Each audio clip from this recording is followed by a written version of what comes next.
Entonces, esos árboles que yo fui a ver estaban al lado del Océano Pacífico. Y el Océano Pacífico, cuando soplan los vientos y los huracanes y cuando llegan los terremotos, es realmente impresionante y lleva a la naturaleza una fuerza desacatada. Sin embargo, esos árboles siempre están en pie, ni se doblan ni se quiebran. Entonces yo me puse a hacer una pequeña búsqueda. ¿Por qué es que estando esos árboles tan cercanos al Océano Pacífico, los huracanes y los terremotos, nunca se doblan, nunca se quiebran, nunca se caen? Y me encontré algo curioso. Esos árboles no solamente cuando ellos van naciendo, van produciendo raíces verticales, es decir, hacia abajo, sino que van produciendo raíces horizontales hacia los costados.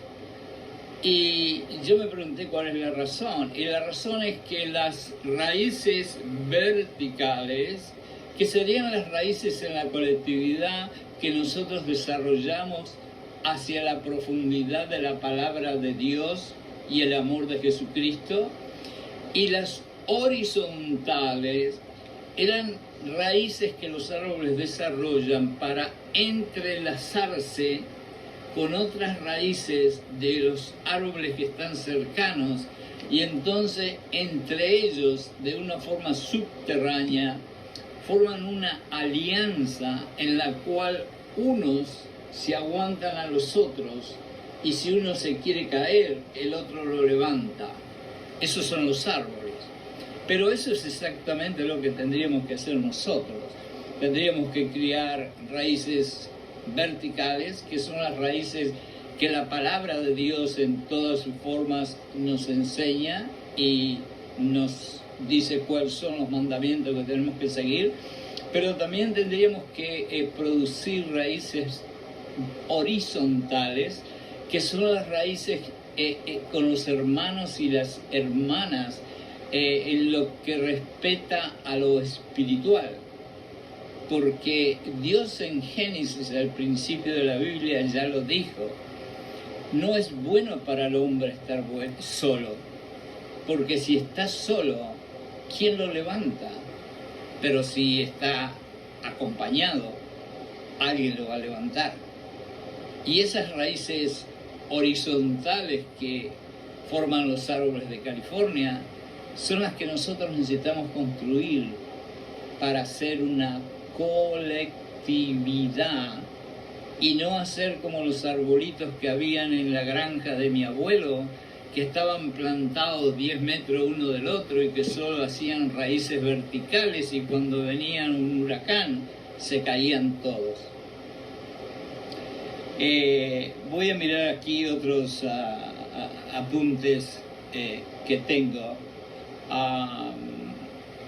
para seguir la entrevista. Cuando nosotros pertenecemos a una colectividad, no es solamente la profundidad de la fe o la palabra de Dios, aunque lógicamente tenemos que entender que esas dos cosas nos ayudan y son prioridad. Pero lo que realmente nos ayudará en una forma práctica cuando nos caigamos, así como con los árboles, serán esas raíces horizontales. Y esas raíces horizontales son nuestros hermanos y nuestras hermanas, los que nos van a ayudar a levantarnos y los que nos van a ayudar a sobrellevar los tsunamis y los problemas emocionales, financieros, etcétera, que nos vaya la vida a tirar en la cara. Ahora, para nuestra tranquilidad, porque cuando hablamos de esa magnitud de estrechar lazos fraternales y espirituales con nuestro hermano y hermana, nos parece a veces un poquito no fácil, voy a recordarles algo. voy a recordarles que Jesucristo, cuando llamó a los hombres que llamó para formar su colectividad, Él no llamó a los más santos ni a los más perfectos que habían en aquella tierra. Si ustedes se ponen a pensar, por lo contrario, Él eligió a hombres mentirosos, hombres ladrones, hombres rudos, hombres que eran prácticamente analfabetos y algunos que usaban un lenguaje pero bien indecente. Pero aún siendo una colectividad con tantas actitudes diferentes, eran capaces de funcionar como verdaderos hermanos que tenían una cualidad y funcionaban como hermanos realmente cristianos porque tenían un imán. El imán es aquello que nosotros ponemos aquí y agarramos clavitos y pedacitos de metal, ¿no? Que atrae. El imán atrae. Y era ese imán que los mantenía unidos, generosos, mansos, espiritualmente fuertes, obedientes y siempre listos a ayudar unos a los otros. Y ese imán se llamaba Jesucristo. Y ese es el imán número uno que nosotros necesitamos para edificar una colectividad cristiana y mantenernos en ella. Es muy común que después de explicar lo maravilloso de la colectividad cristiana que existió en el siglo I, que fue la iglesia prácticamente más fuerte, nos digamos, wow, esa colectividad fue realmente maravillosa, pero yo no creo que tengo tiempo y ni siquiera esfuerzo para poder integrarme y hacer algo así, porque tengo mis problemas personales, porque tengo mis problemas financieros, porque tengo mi familia y porque yo estoy ocupado y porque yo tengo problemas y porque yo. La verdad es que, como alguien dijo, la comodidad y abundancia produce espíritus débiles. Y créanmelo o no, yo he estado en algunos países y he estado entre gente muy humilde, pero muy humilde, que a veces no saben de dónde va a venir la comida de mañana.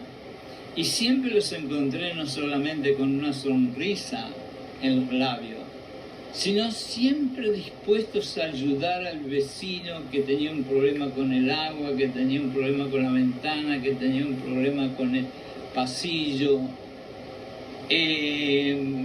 Entonces, yo creo que la abundancia y la comodidad que hoy en día en los países industriales hemos llegado a conseguir, por un lado, lógicamente la disfrutamos, pero también nos ha ayudado a hacer los espíritus y las almas un poquito más débiles. Si hace un poquito de frío y el auto no tiene calefacción, difícil que vayamos a la iglesia. Si cae un poquito de nieve en el norte, vamos a decir que estamos enfermos en el trabajo. Si tenemos que ir al supermercado, en una de esas le podemos pedir el auto a papá o a mamá. En otras palabras, realmente la comodidad muchas veces no nos deja formar ese espíritu de colectividad que tenía la iglesia del primer siglo, donde prácticamente no tenían nada y donde dentro de un poquito yo les voy a leer exactamente lo que la Biblia dice acerca de esa colectividad.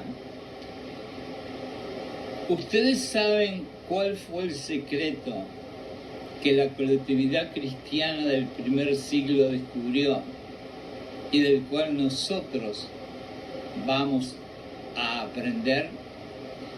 El secreto fue que en vez de tener los ojos en ellos mismos, sus ojos estaban siempre fijos en las necesidades y los deseos de los demás. Lo voy a repetir. El secreto de ellos estaba que en vez de tener sus ojos fijos en ellos mismos, ellos tenían sus ojos siempre fijos en las necesidades y en los deseos de los demás.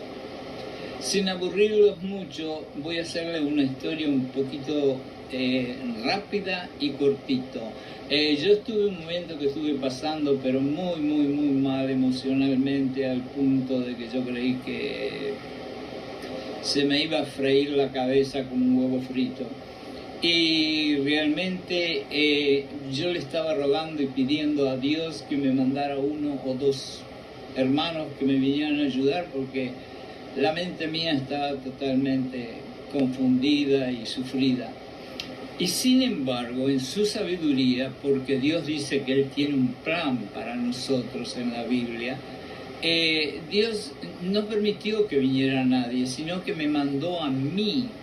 Yo estaba en Nueva York, me mandó a un lugar que se llama The Bowery Mission, que es una misión cristiana que se dedica a recuperar gente que ha estado alcoholizada o que ha usado drogas.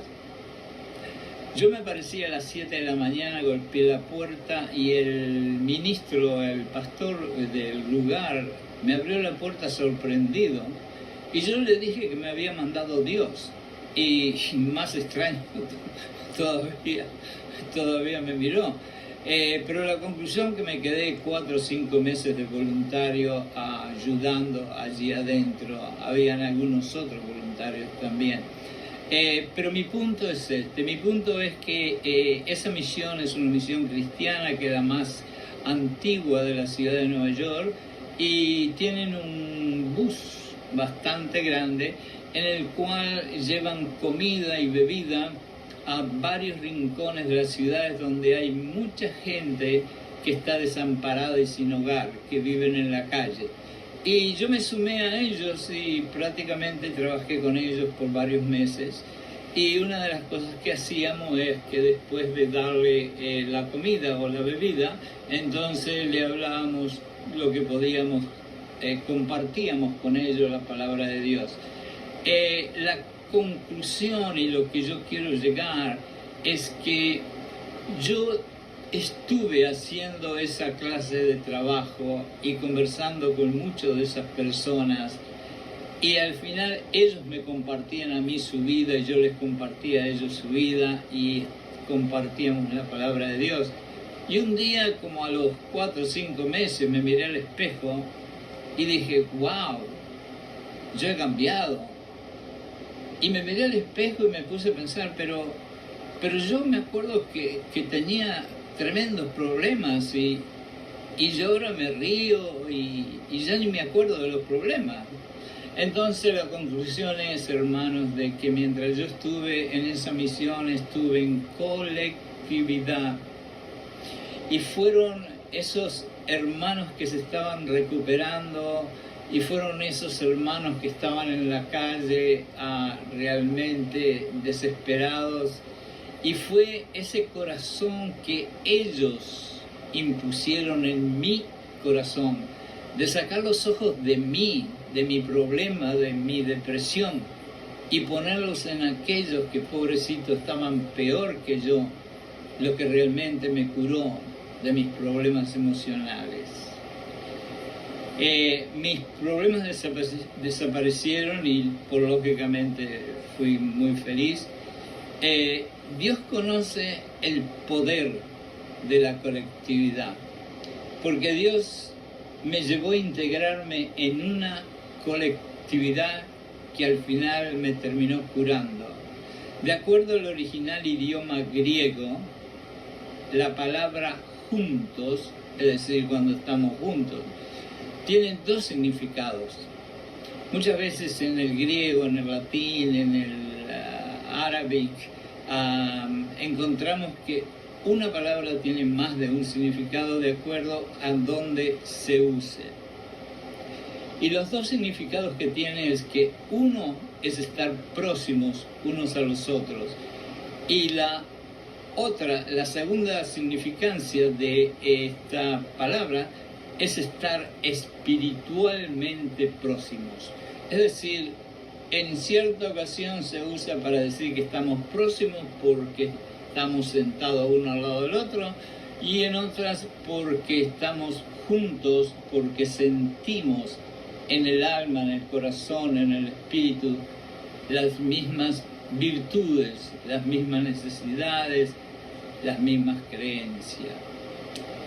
Fue el quitar los ojos de mi propia miseria y tratar de compartir con otros mis testimonios y la palabra de Dios, la forma en que Dios me sacó del infierno en que yo estaba viviendo.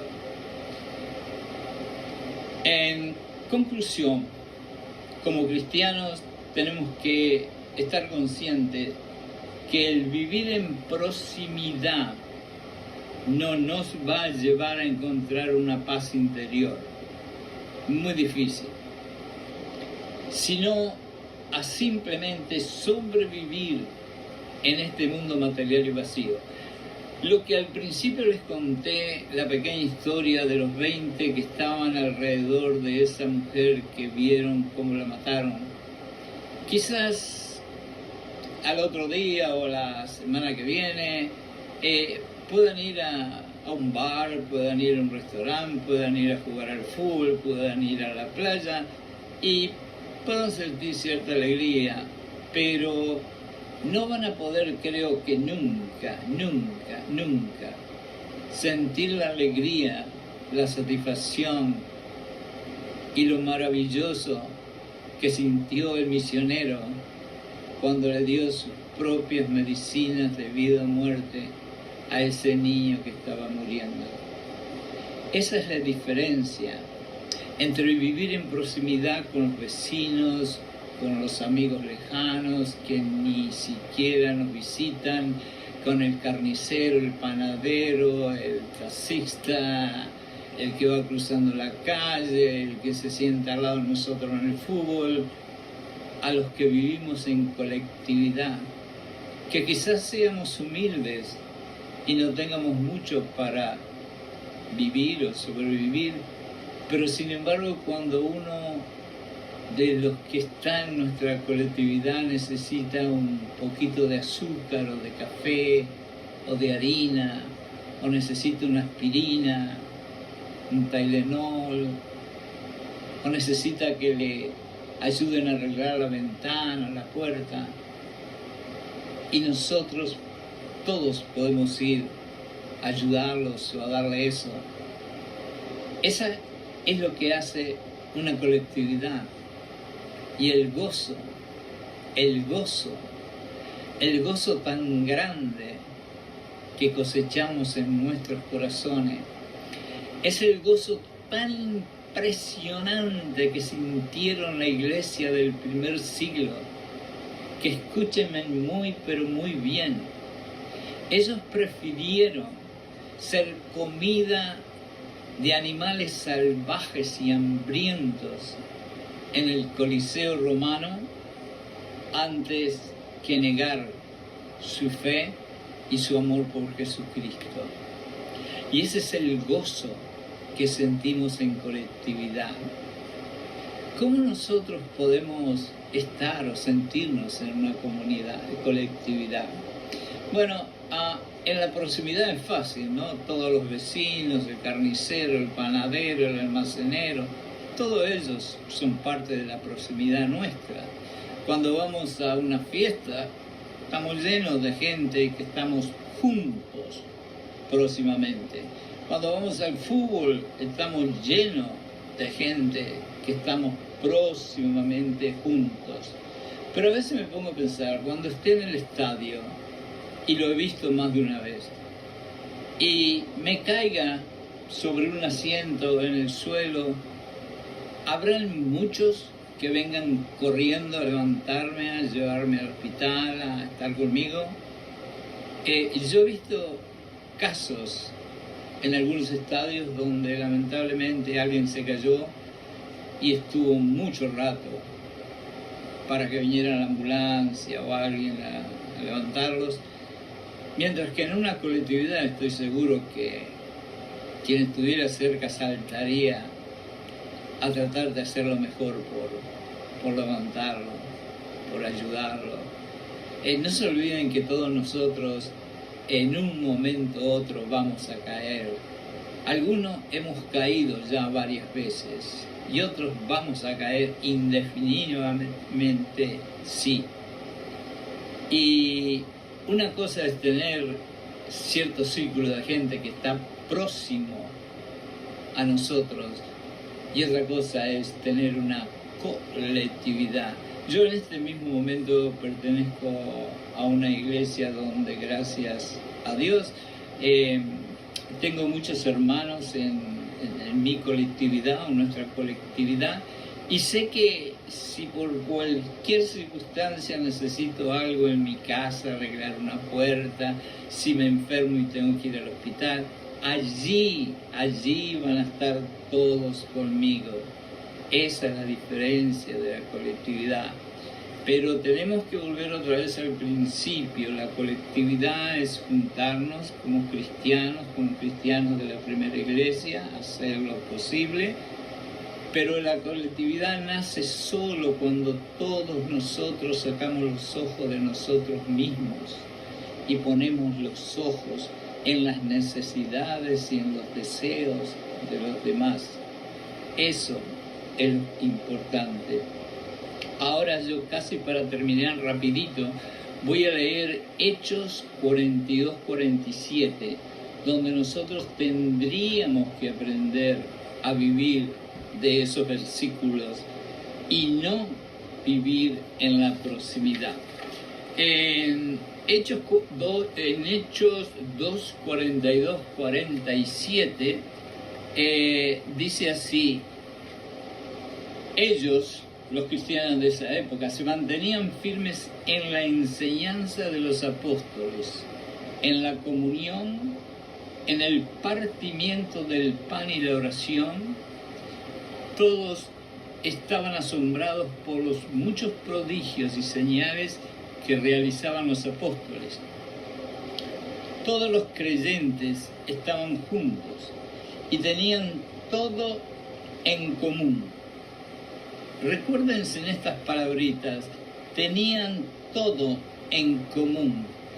Vendían sus propiedades y posesiones y compartían sus bienes entre sí según la necesidad de cada uno.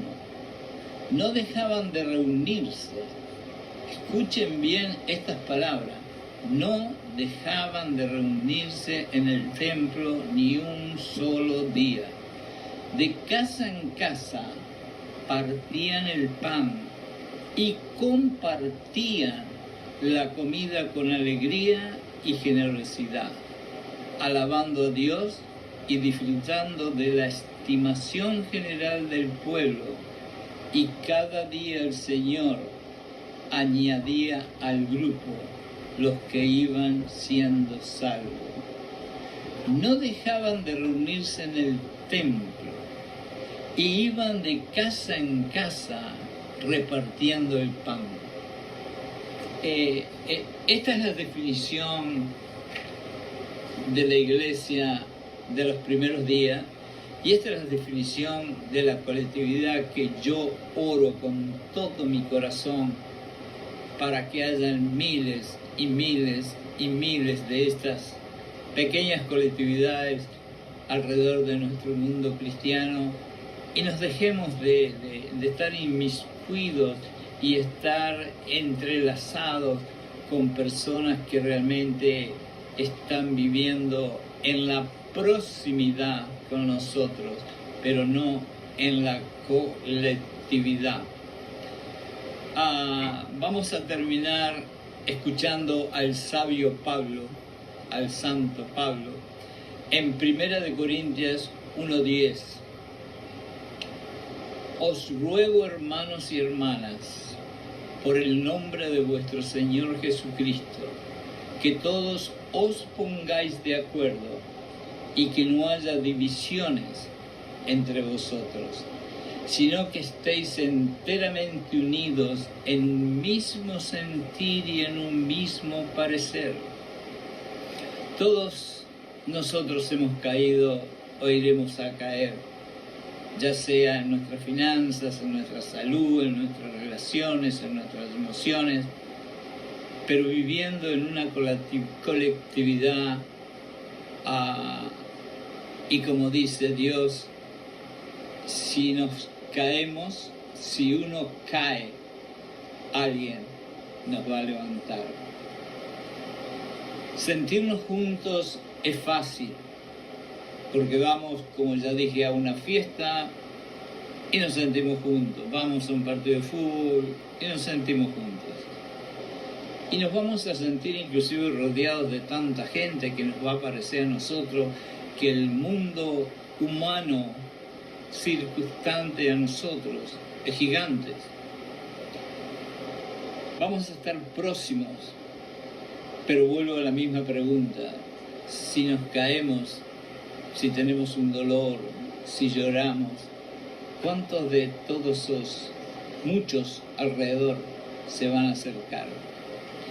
Pidámosle a Jesucristo que nos dé la misericordia y gracia que Él solamente tiene en su corazón, y tratemos nosotros de detenernos, de mirar solo a nosotros y comenzar a mirar las necesidades de otros para ayudarlos. Y así será como nos alejemos de esa proximidad de donde vinimos un día y podremos vivir contentos en una comunidad cristiana. Hermanos y hermanas, les deseo lo mejor de lo mejor para el resto del día. Que Dios los bendiga a todos ustedes inmensamente.